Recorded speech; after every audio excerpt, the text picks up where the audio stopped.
മണിപ്പൂരിലെ ജിരിബാം ജില്ലയിൽ വീണ്ടും അക്രമത്തിൽ 6 പേർക്ക് ജീവൻ നഷ്ടപ്പെട്ടതായി റിപ്പോർട്ട്.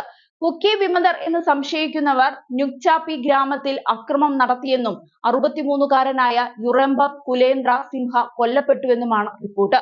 കുക്കി വിമതർ റോക്കറ്റ് ബോംബ് ഉപയോഗിച്ച് മൊയ്റാംഗ് പട്ടണത്തിൽ വയോധികനായ മെയ്തേയ് വിഭാഗത്തിൽപ്പെട്ടയാളെ കൊലപ്പെടുത്തിയതിനു പിന്നാലെയാണ് ഈ ആക്രമണം.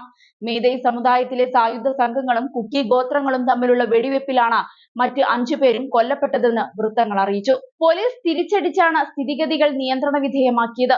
അതിനിടെ inspector general of police K Kabiba സംയുക്ത സുരക്ഷാ സേന സംയുക്ത പ്രവർത്തനത്തിനിടെ 2 തീവ്രവാദ ബങ്കറുകൾ തകർത്തതായി റിപ്പോർട്ട് ചെയ്തു. ഇംഫാൽ വെസ്റ്റ് ജില്ലയിൽ ഒരു ഡ്രോൺ വിരുദ്ധ സംവിധാനം വിന്യസിച്ചിട്ടുണ്ട്. ആർമി ഹെലികോപ്റ്ററുകൾ ഇപ്പോൾ പ്രദേശത്ത് പെട്രോളിംഗ് നടത്തുകയാണ്. കുന്നുകളിലും താഴ്വരകളിലും കോമ്പിംഗ് പ്രവർത്തനങ്ങൾ തുടരുന്നുണ്ട്. കൂടാതെ ഒരു സംഘം സോഷ്യൽ മീഡിയ നിരീക്ഷിക്കുന്നുമുണ്ട്. ഇംഫാലിലെ മണിപ്പൂർ റൈഫിൾസ് ക്യാമ്പുകളിൽ നിന്ന് ആളുകൾ ആയുധങ്ങൾ കൊള്ളയടിക്കാൻ ശ്രമിക്കുന്നതും അക്രമത്തിൽ കണ്ടു. സുരക്ഷാ സേന ഇടപെട്ട് ശൂന്യമായ റൗണ്ടുകളും കണ്ണീർ വാതകവും പ്രയോഗിച്ച് കവർച്ച തടഞ്ഞു. ഈ ഏറ്റുമുട്ടലിൽ 2 പോലീസുകാർ, inspector KH Henry, constable Isaac Gangmei എന്നിവർക്ക് പരിക്കേറ്റു. അവർ ഇപ്പോൾ ആശുപത്രിയിൽ ചികിത്സയിലാണ്. ജിരിബാം അടുത്തിടെ സെക്യൂരിറ്റി ഫോഴ്സ് കമാൻഡർമാർക്കൊപ്പം മെയ്തിയും ഹിമ്രയും തമ്മിൽ സമാധാന ചർച്ചകൾ നടത്തിയിരുന്നു.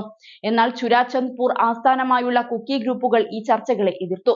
അവർ തങ്ങളുടെ താൽപര്യങ്ങളെ പ്രതിനിധീകരിക്കുന്നില്ലെന്ന് ആരോപിക്കുകയായിരുന്നു. മുഖ്യമന്ത്രി N ബിരൻ സിംഗിന്റെ കീഴിലുള്ള വിഭജന സർക്കാരിന് വഴങ്ങുകയാണെന്ന് വിമർശിച്ച് പർമർ ഇൻ പുയിയും സമാധാന സംരംഭം നിരസിച്ചു. അടിവാരത്ത് തീവ്രവാദികൾ ഉപയോഗിച്ചിരുന്ന നിരവധി ബങ്കറുകൾ തകർത്തതായി പോലീസ് അറിയിച്ചു. അക്രമം തടയുന്നതിനും മേഖലയിൽ സമാധാനം പുനഃസ്ഥാപിക്കുന്നതിനുമുള്ള തുടർച്ചയായ ശ്രമങ്ങളുടെ ഭാഗമായാണ് ഈ നടപടി. ക്രമസമാധാനം നിലനിർത്തുന്നതിനും കൂടുതൽ അക്രമങ്ങൾ തടയുന്നതിനുമായി സുരക്ഷാ സേന ഓപ്പറേഷൻ തുടരുന്നതിനാൽ സ്ഥിതിഗതികൾ സംഘർഷഭരിതമായി തുടരുകയാണ്. അതേസമയം പരിശീലനം ലഭിച്ച പ്രൊഫഷണലുകൾക്ക് ഈ ആക്രമണത്തിൽ പങ്കുണ്ടെന്ന് പോലീസ് പറയുന്നുണ്ട്. അവർക്ക് സാങ്കേതിക വൈദഗ്ധ്യം അടക്കമുണ്ടാകാം. ഈ സാധ്യതകൾ തള്ളിക്കളയാനുമാവില്ല. കൃത്യമായി എല്ലാ കാര്യങ്ങളും പരിശോധിക്കുന്നുണ്ടെന്നും പോലീസ് അറിയിച്ചിട്ടുണ്ട്. പോലീസ് സേന മൊത്തം ജാഗ്രതയോടെ ഇരിക്കുകയാണ്.